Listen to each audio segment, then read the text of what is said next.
విఘ్నేశ్వర షణ్ముఖ పార్వతీ సమేత పరమేశ్వరాయ నమః. Ramadevi astro and వాస్తు ఛానల్ని వీక్షిస్తున్న ప్రేక్షకులకు శ్రీ క్రోధినామ సంవత్సర ఉగాది శుభాకాంక్షలు. క్రోధినామ సంవత్సరంలో గ్రహ సంచారం ఇలా ఉంది. మనం చెప్పుకునేవి సంవత్సర ఫలితాలు కనుక పెద్ద గ్రహాలైన గురువు, శని, రాహు, కేతువుల స్థితి, యుతి, గతుల ఆధారంగా సంవత్సర ఫలితాలు ఉంటాయి. గురువు మేషరాశిలో సంచారం చేస్తూ మే 1వ తేదీన వృషభ రాశిలోకి ప్రవేశిస్తాడు.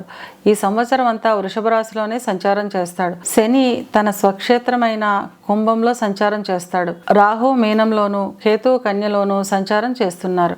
ఈ గ్రహస్థితిని ఆధారంగా చేసుకుని కుంభరాశి వారికి శ్రీ క్రోధినామ సంవత్సర ఫలితాలు ఎలా ఉన్నాయో చిన్న చిన్న పరిహారాలు ఏం చేసుకోవాలో చూద్దాం. ధనిష్ట 3, 4 పాదాలు, శతభిషం 1, 2, 3, 4 పాదాలు, పూర్వభాద్ర 1, 2, 3 పాదాలు కలిపి కుంభరాశిలో ఉంటాయి. కుంభరాశికి అధిపతి శని. ఈ సంవత్సరం కుంభరాశి వారికి ఆదాయం 14, వ్యయం 14, రాజపూజ్యం 6, అవమానం 1. కుంభరాశి వారికి ఈ సంవత్సరం మిశ్రమ ఫలితాలు ఉంటాయి. శ్రమకు తగిన ఫలితం లభిస్తుంది. కుంభరాశి వారికి ఈ సంవత్సరం ముఖ్యంగా ప్రతి విషయాన్ని ఆచితూచి అడుగు వేయడం వల్ల, కుటుంబ సభ్యులతో పెద్దలతో చర్చించి నిర్ణయాలు తీసుకోవడం వల్ల యోగదాయకంగా ఉంటుంది. గృహాలు, వాహనాలు వంటివి కొనుగోలు చేస్తారు. రుణాలు అధికంగా ఉంటాయి. విద్యార్థుల విషయానికి వస్తే విద్యార్థులు చాలా కష్టపడి చదవాల్సిన సమయంగా చెప్పుకోవచ్చును. విద్యార్థులు విద్యపై ఏకాగ్రత దృష్టి పెడితేనే కానీ మంచి ఫలితాలను సాధించలేరు. ఇక విదేశాలకు వెళ్ళాలి అనుకునే విద్యార్థులకు మాత్రం ఈ సంవత్సరం చాలా అనుకూలంగా ఉంటుంది. ఉద్యోగస్తులకు కార్యాలయాల్లో అధిక శ్రమ, ఒత్తిడి వంటివి ఉంటాయి.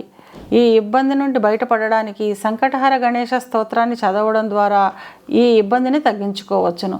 ఉద్యోగ నిమిత్తం విదేశాలకు వెళ్ళాలి అనుకునే వారికి మాత్రం ఈ సంవత్సరం చాలా యోగదాయకంగా ఉంటుంది.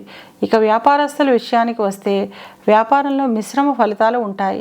వ్యాపారంలో చిన్న చిన్న ఇబ్బందులు కలగకుండా ఉండడానికి ఓర్పు, సహనంతో ప్రవర్తించడం చాలా అవసరం. వ్యాపారంలో మీ నైపుణ్యాన్ని ప్రదర్శించడం వల్ల వ్యాపారాన్ని అభివృద్ధి మార్గంలో నడపగలుగుతారు.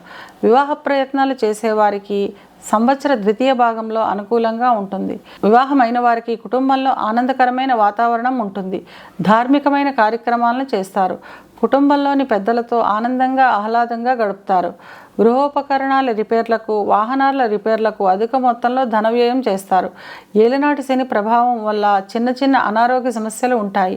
ఇవి కేవలం గోచార ఫలితాలు మాత్రమే. గోచార ఫలితాలు పూర్తిగా జన్మజాతక చక్రంపై ఆధారపడి పనిచేస్తాయి కనుక తమ జన్మజాతక చక్రాన్ని విశ్లేషణ చేయించుకోవాలనుకునేవారు కింద నెంబర్కి వాట్సాప్ చేసి కన్సల్టేషన్ తీసుకోండి. కుంభరాశి వారు అనుకూలతను పెంచుకోవడానికి, ప్రతికూలతను తగ్గించుకోవడానికి ప్రతి శనివారం వెంకటేశ్వర స్వామికి పిండి దీపం వెలిగించడం వల్ల అంతా మంచే జరుగుతుంది.